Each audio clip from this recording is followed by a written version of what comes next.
Bom dia, gente. Tudo bem com vocês? Nossa aula de hoje vai falar sobre ângulos, tá bom? Os ângulos, eles estão em toda parte. Não tem como a gente conviver num ambiente, depois que você conhece o que são ângulos, não dá para você conviver sem percebê-los, tá bom? Eu coloquei aqui o desenho de dois objetos que a gente não pode até não perceber de primeira, mas a partir de agora vocês vão sempre perceber. Todas as vezes que duas retas se encontram, elas formam ângulos. Um ângulo, ele é uma figura que é formada pelo encontro de dois pedaços de retas, né? Então, por exemplo, aqui eu tenho um notebook, o desenho de um notebook. Percebe que quando você abre ou fecha o notebook, você está encontrando duas coisas retas? Você está tendo um encontro de duas coisas retas? Aqui, a tela do notebook e o teclado, eles se encontram, tá vendo? Quando você abre, forma um ângulo mais aberto. Quando você fecha, vai formando cada vez um ângulo mais fechado até que elas se encostam. Aqui é uma cadeira.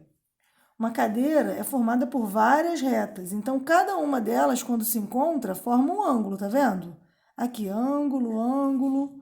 O encontro de cada pedacinho dessa cadeira está formando vários ângulos, porque você tem várias partes que são retas, que são pedaços de retas que estão se encontrando, tá bom?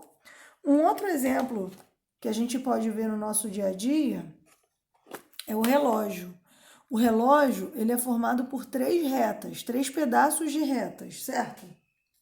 A gente aprendeu na aula passada que retas são infinitas. Então, quando eu estou falando a palavra retas, na verdade são semi-retas, ou nesse caso, segmentos de retas, porque semi-retas tem uma parte infinita, e aqui é tudo, todas as partes são finitas, então são segmentos de retas. Então, aqui, ó, quando o ponteiro grande está apontado para o 12 e o ponteiro pequeno está apontado para o 4, aqui, ó, nós temos um ângulo que está sendo formado pelos ponteiros. Aqui esse ponteiro que marca os segundos, ele também está formando um ângulo aqui com o ponteiro das horas, dos minutos, e está formando um outro ângulo com o ponteiro das horas, tá vendo? Cada vez que o tempo passa, o tamanho desse ângulo vai aumentando ou diminuindo. Quando os ponteiros da hora e do minuto vão chegando perto um do outro, o ângulo vai diminuindo. Quanto mais perto as retas estão uma da outra, menor o ângulo. Quando eles vão se afastando, por exemplo, a maior possibilidade aqui é essa em que os ponteiros estão assim, ó. Cada um em um lado distinto, tá vendo? Ainda nós temos duas retas, só que elas estão completamente afastadas uma da outra. Então, aqui, ó, nós temos a maior abertura possível, tá bom? Para cada tipo de abertura, para cada tamanho de abertura, nós temos um tamanho de ângulo diferente, tá bom? Vou fazer agora o exemplo com as retas. Como eu falei com vocês, todas as vezes que duas retas se encontram, elas formam ângulos. Então, isso aqui é uma reta. Eu vou dar um nome para essa reta de reta A. E essa aqui eu vou dar o nome de reta B. Veja bem, isso é uma semi-reta, você pode imaginar que ela é infinita para cá. E aqui, ó, quando elas se encostam, elas formam ângulos, tá vendo? Se eu encostar as duas assim juntinhas, uma do lado da outra, elas formam esse ângulo aqui. Se eu encostar assim, ó, o ângulo vai se fechando, tá vendo? Dependendo da posição que eu encosto essas duas retas, o ângulo vai ficando maior ou menor.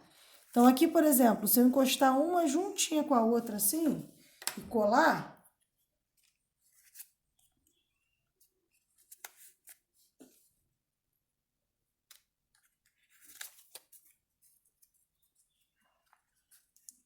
uma coladinha com a outra, as duas no sentido horizontal, eu vou ter esse ângulo bem grandão aqui.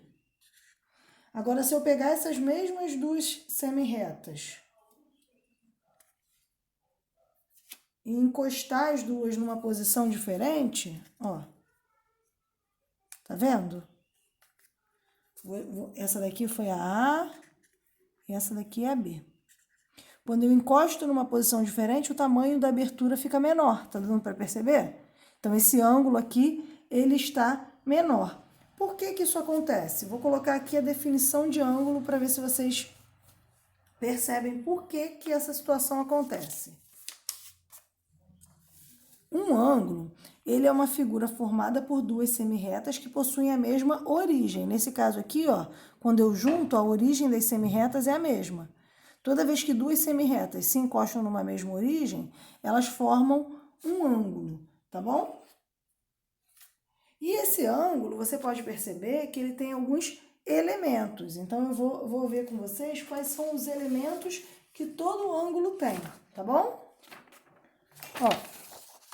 Os ângulos, eles possuem lados, vértices e claro que a gente tem que dar um nome para cada ângulo, certo? Então, vamos lá. Vou desenhar um ângulo aqui para a gente trabalhar. Ó.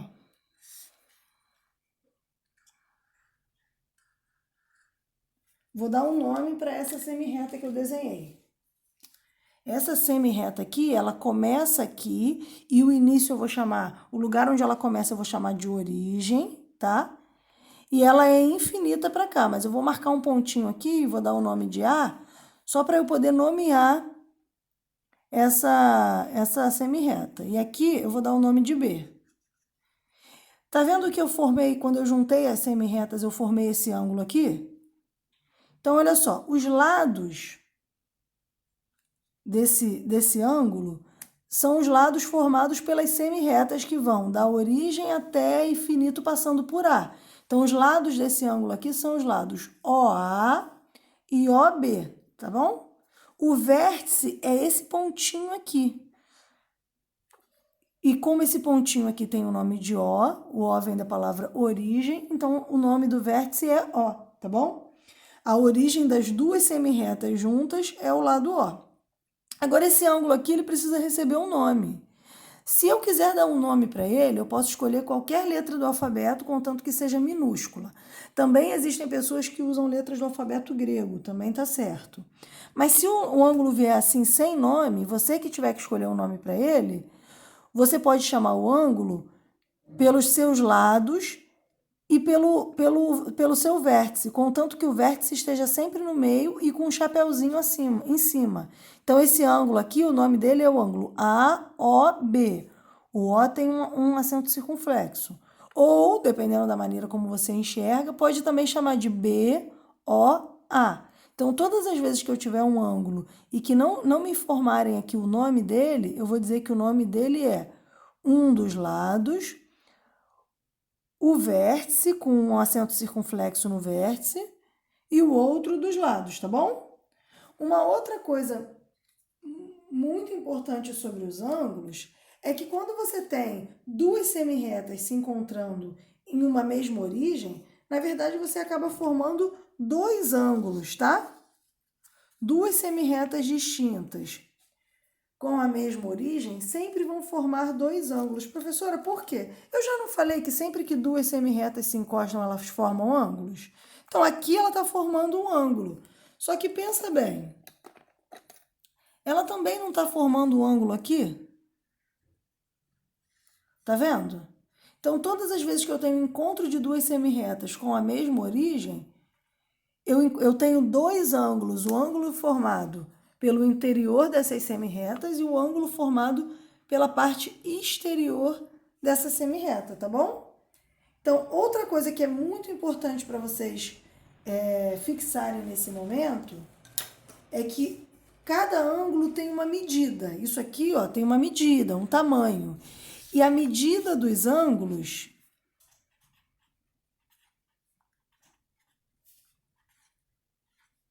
ela é definida em graus, tá bom?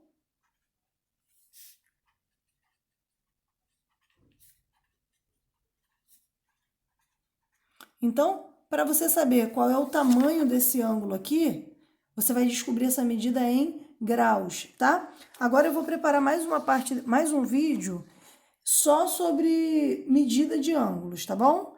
A gente já estudou agora sobre o que é um ângulo, como que ele é formado, e eu vou ensinar para vocês a medirem o tamanho de cada ângulo, a conseguirem me dizer quanto mede esse pedacinho aqui, utilizando um equipamento que a maioria de vocês tem, que se chama transferidor, tá bom? Então eu aguardo vocês no próximo vídeo.